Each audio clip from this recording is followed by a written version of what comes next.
ಲೋಕ ರಿಸಲ್ಟ್ನ ಕಾಂಗ್ರೆಸ್ ಆಂತರಿಕ ವರದಿ ಈಗ ಬಹಿರಂಗವಾಗಿದೆ. ಡಿನ್ನರ್ ಮೀಟಿಂಗ್ನಲ್ಲಿ ಸಿಎಂ ಕೈ ಸೇರಿದೆ ಆಂತರಿಕ ವರದಿ.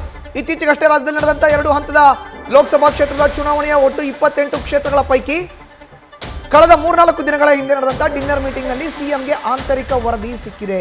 ಅವ್ರ ಕೈ ಸೇರಿದೆ. ಎಲೆಕ್ಷನ್ನಲ್ಲಿ 14ರಿಂದ 18 ಸ್ಥಾನಗಳನ್ನು ಕಾಂಗ್ರೆಸ್ ಗೆಲ್ಲುವ ನಿರೀಕ್ಷೆ ಇದೆ. ಯಾವ ಕಡೆ ಕೈ ಗೆಲ್ಲಬಹುದು ಅಂತ ಉಲ್ಲೇಖವನ್ನು ಕೂಡ ಮಾಡಲಾಗಿದೆ. ಇದೇ ವರದಿನ ಹೈಕಮಾಂಡ್ ನಾಯಕರಿಗೂ ಕೂಡ ಕಾಂಗ್ರೆಸ್ನ ನಾಯಕರು ಇಲ್ಲಿಂದ ಕಳಿಸ್ಕೊಟ್ಟಿದ್ದಾರೆ. ಹೆಚ್ಚಿನ ಮಾಹಿತಿ ನೀಡಿದ್ದಾರೆ ನಮ್ಮ ಪ್ರತಿನಿಧಿ ಶಿವಪ್ರಸಾದ್. ಈಗ ನೇರ ಸಂಪರ್ಕಕ್ಕೆ ಜಾಯಿನ್ ಆಗಿದ್ದಾರೆ. ಶಿವಪ್ರಸಾದ್, ಕಳೆದ 3-4 ದಿನಗಳ ಹಿಂದೆ ರಾಜ್ಯ ಸರ್ಕಾರ ವರ್ಷ ಪೂರೈಸಿದ ಸಂಭ್ರಮದ ಹಿನ್ನೆಲೆಯಲ್ಲಿ ಡಿಸಿಎಂ ಡಿಕೆ ಶಿವಕುಮಾರ್ ನಿವಾಸದಲ್ಲಿ ಒಂದು ಡಿನ್ನರ್ ಕೂಟವನ್ನು ಆಯೋಜನೆ ಮಾಡಿತ್ತು.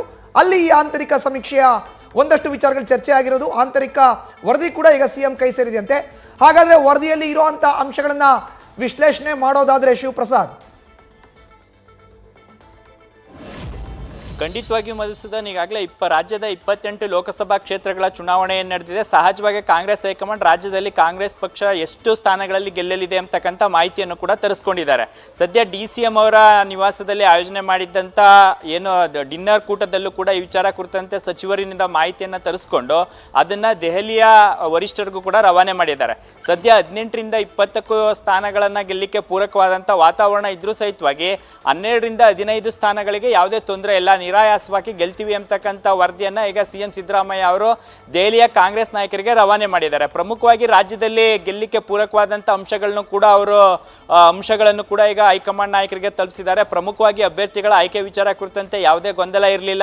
ಪ್ರಮುಖವಾಗಿ ಅಭ್ಯರ್ಥಿಗಳ ಆಯ್ಕೆ ವಿಚಾರ ಜೊತೆಗೆ ಎಲ್ಲ ನಾಯಕರನ್ನು ಕೂಡ ಜೊತೆಯಾಗಿ ತೆಗೆದುಕೊಂಡು ಹೋಗಿದ್ದು ಕೂಡ ಈ ಬಾರಿಯ ಲೋಕಸಭೆ ಚುನಾವಣೆಯಲ್ಲಿ ಅನುಕೂಲವಾಗಿದೆ ಅಂತಕ್ಕಂಥ ಅಂಶವನ್ನು ಕೂಡ ಸೇರಿಸಿದ್ದಾರೆ. ಇದರ ಜೊತೆಗೆ ಈಗಾಗಲೇ ಸಚಿವರ ಪುತ್ರರಿಗೆ ಟಿಕೆಟ್ ನೀಡಿರ್ತಕ್ಕಂಥ ವಿಚಾರನೂ ಕೂಡ ಈ ಬಾರಿ ಪ್ಲಸ್ ಪಾಯಿಂಟ್ ಆಗಲಿದೆ. ಇನ್ನು ಪ್ರಮುಖವಾಗಿ ಗ್ಯಾರಂಟಿ ಯೋಜನೆಗಳ ವಿಚಾರ, ನಾಯಕರೆಲ್ಲ ಸಮನ್ವಯತೆಯಿಂದ ಚುನಾವಣಾ ಪ್ರಚಾರ ಮಾಡಿದ್ದು ಕೂಡ ನಮಗೆ ಅನುಕೂಲವಾಗಿದೆ ಅಂತಕ್ಕಂಥ ಅಂಶಗಳನ್ನು ಕೂಡ ಸೇರಿಸಿದ್ದಾರೆ. ಸದ್ಯ ಈಗಾಗಲೇ ಚಿಕ್ಕೋಡಿ ಇರ್ಬೋದು, ಚಿಕ್ಕಬಳ್ಳಾಪುರ ಮತ್ತು ಚಾಮರಾಜನಗರ ಸೇರಿದಂತೆ ಉತ್ತರ ಕರ್ನಾಟಕ ಭಾಗ ಮತ್ತು ಹಳೆ ಮೈಸೂರು ಭಾಗ ಜೊತೆಗೆ ಕರಾವಳಿ ಭಾಗದಲ್ಲೂ ಕೂಡ ಈ ಬಾರಿಯ ಜನ ನಮ್ಮನ್ನ ಆಶೀರ್ವಾದ ಮಾಡಿದ್ದಾರೆ.